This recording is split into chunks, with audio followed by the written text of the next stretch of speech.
तो आज मैं आपको एक अनोखी रहस्यमय कहानी सुनाऊंगा। अगर आप चैनल पर नए हैं तो अभी सब्सक्राइब कर ले, क्योंकि यह मेरा दूसरा नया चैनल है। तथा कहानी पूरा देखे, अंत में एक अनोखा रहस्य छुपा है। धन्यवाद। तो सुनिए। एक बार की बात है, एक गांव में दो मूर्तिकार रहते थे, जिनका नाम था केशव और गोपाल। केशव बहुत ही कलात्मक था। वह गणेश जी की मूर्ति में हर छोटी से छोटी चीज को बहुत बारीकी से बनाता था। उसकी मूर्तियां देखने में बहुत ही सुंदर और सजीव लगती थीं। लेकिन केशव का एक बहुत बड़ा दोष था, वह अपनी कला पर बहुत घमंड करता था। उसे लगता था कि उससे बेहतर मूर्तिकार पूरी दुनिया में कोई नहीं है। गोपाल एक साधारण मूर्तिकार था। उसकी मूर्तियां उतनी कलात्मक नहीं होती थीं जितनी केशव की, लेकिन गोपाल अपनी हर मूर्ति को बनाते समय गणेश जी के नाम का जाप करता था। वह हर मूर्ति में अपनी सच्ची भक्ति और प्रेम डालता था। गणेश चतुर्थी का त्योहार नजदीक था। इस साल गांव में एक बड़ा मेला लगने वाला था, जहां सबसे अच्छी गणेश मूर्ति को पुरस्कृत किया जाना था। केशव ने इस पुरस्कार को जीतने के लिए एक बहुत ही विशाल और भव्य मूर्ति बनाई। उसने उस पर सोने की परत चढ़ाई, हीरे मोती जड़े और उसे ऐसा बनाया कि हर कोई उसे देखकर दंग रह जाए। दूसरी ओर गोपाल ने एक बहुत ही छोटी और साधारण मूर्ति बनाई। उसने उसे केवल प्राकृतिक रंगों से रंगा और उस पर अपने खेत के फूलों से बनी एक माला चढ़ाई। जब मेले का दिन आया तो केशव की मूर्ति को देखने के लिए लोगों की भीड़ उमड़ पड़ी।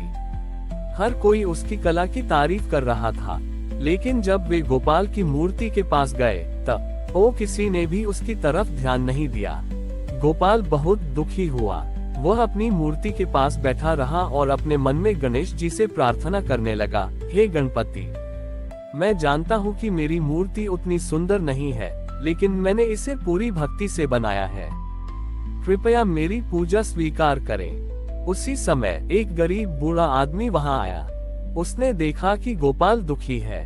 उसने गोपाल से पूछा, बेटा तुम इतने परेशान क्यों हो? गोपाल ने बूढ़े को सब कुछ बताया। बूढ़े ने मुस्कुराते हुए कहा, बेटा मुझे तुम्हारी मूर्ति बहुत अच्छी लगी। क्या तुम मुझे यह मूर्ति दोगे? उद्धरण चिन्ह। गोपाल ने खुशी खुशी अपनी मूर्ति उस बूढ़े आदमी को दे दी। जब वह बूढ़ा आदमी मूर्ति को लेकर जाने लगा तो अचानक एक चमत्कार हुआ। गणेश जी स्वयं उस बूढ़े आदमी के रूप में प्रकट हुए।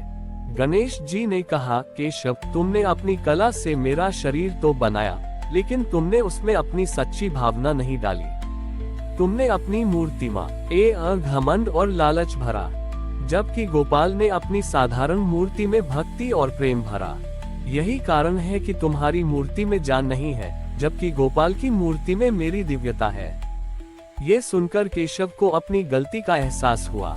उसने अपने अहंकार को छोड़ दिया और गोपाल से माफी मांगी। गणेश जी ने दोनों को आशीर्वाद दिया और कहा, याद रखो, मेरी पूजा किसी भव्य पंडाल या कीमती मूर्ति से नहीं होती, बल्कि तुम्हारे दिल की पवित्रता से होती है। उस दिन से केशव और गोपाल दोनों ने मिलकर मूर्तियां बनाना शुरू किया।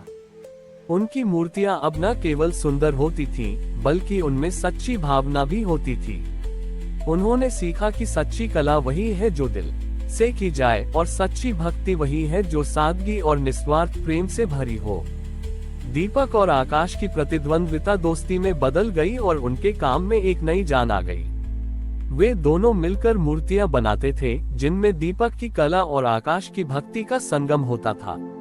उनकी मूर्तियों की ख्याति गांव से निकलकर दूर दूर तक फैल गई। एक साल बाद गणेश चतुर्थी के लिए एक बड़ा व्यापारी, जिसका नाम रमन था, उनके पास आया। रमन बहुत अमीर था और उसे लगता था कि वह अपने पैसे से कुछ भी खरीद सकता है। उसने दीपक और आकाश से कहा, मैं गणेश जी की एक ऐसी मूर्ति चाहता हूँ जो इतनी भव्य हो कि पूरे शहर में उसकी चर्चा हो। रमन ने उन्हें बहुत सारे पैसे दिए। दीपक और आकाश ने एक भव्य मूर्ति बनानी शुरू की, लेकिन रमन ने उनसे बार बार कहा, ज्यादा सोना लगाओ, ज्यादा हीरे लगाओ, यह मूर्ति सबसे कीमती होनी चाहिए। रमन के दबाव के कारण दीपक और आकाश ने मूर्ति को केवल भव्य बनाने पर ध्यान दिया, न कि उसमें सच्ची भावना डालने पर। जब मूर्ति बनकर तैयार हुई तो वह बहुत ही सुंदर और कीमती थी, लेकिन उसमें वही खालीपन था जो कभी दीपक की मूर्तियों में होता था। गणेश चतुर्थी के दिन रमन ने अपनी मूर्ति को एक भव्य पंडाल में स्थापित किया। उसने बहुत से लोगों को बुलाया। हर कोई मूर्ति की भव्यता देखकर हैरान था, लेकिन किसी के भी दिल में भक्ति की भावना नहीं जाग रही थी। तभी एक चमत्कार हुआ। गणेश जी की मूर्ति की एक आंख से आंसू बहने लगे। रमन, दीपक और आकाश हैरान रह गए। रमन ने पूछा, हे गणपति, मैंने आपको इतना कीमती मुकुट और गहने चढ़ाए, फिर आप क्यों दुखी हैं? उद्धरण चिन्ह। गणेश जी की मूर्ति से एक आवाज आई, तुमने मुझे खरीदा है, तुमने मेरी पूजा नहीं की है। तुमने मेरी भव्यता को मेरे मूल्य से तौला है, न कि मेरे दिल से। रमन को अपनी गलती का एहसास हुआ। उसने दीपक और आकाश से माफी मांगी और कहा, मुझे माफ कर दो, मैंने तुम्हें तुम्हारी कला से दूर कर दिया। दीपक और आकाश ने अपनी कला को फिर से उसी सादगी के साथ बनाना शुरू किया। उन्होंने मिलकर एक छोटी सी मिट्टी की मूर्ति बनाई और उसे पंडाल में स्थापित किया। इस बार उन्होंने मूर्ति में कोई कीमती सामान नहीं लगाया, बल्कि उसे अपने सच्चे दिल से बनाया। जैसे ही उन्होंने वह मूर्ति स्थापित की, एक अद्भुत घटना घटी। उस छोटी सी मूर्ति में एक दिव्य चमक आ गई और गणेश जी ने मुस्कुराते हुए कहा, तुम्हारे प्रेम और सच्ची भावना ने मुझे यहाँ खींच लिया है। उस दिन रमन ने अपनी सारी दौलत गांव के गरीबों में बांट दी। उसने सीखा कि असली धन वही है जो हम दूसरों को देते हैं, और सबसे बड़ा कलाकार वही है जो अपनी कला को दूसरों के जीवन में खुशी लाने के लिए इस्तेमाल करता है। और उस दिन से गांव के लोग हर साल ये कहानी सुनाते थे कि गणेश जी को दिखावे की नहीं, बल्कि सादगी और सच्चे दिल की जरूरत होती है। रमन के जीवन में आए बदलाव ने पूरे शहर को चौंका दिया। उसने अपनी दौलत को गरीबों में बांटना शुरू किया और एक सादा जीवन जीने लगा। उसकी कहानी हर जगह सुनाई जाने लगी और लोग उसे परिवर्तित रमन कहने लगे। एक साल गांव में एक बहुत बड़ा अकाल पड़ा। खेती सूख गई और खाने पीने की बहुत कमी हो गई। गांव के लोग परेशान थे, लेकिन इस बार वे निराश नहीं थे। उन्हें पता था कि एकता और मेहनत से वे किसी भी समस्या का सामना कर सकते हैं।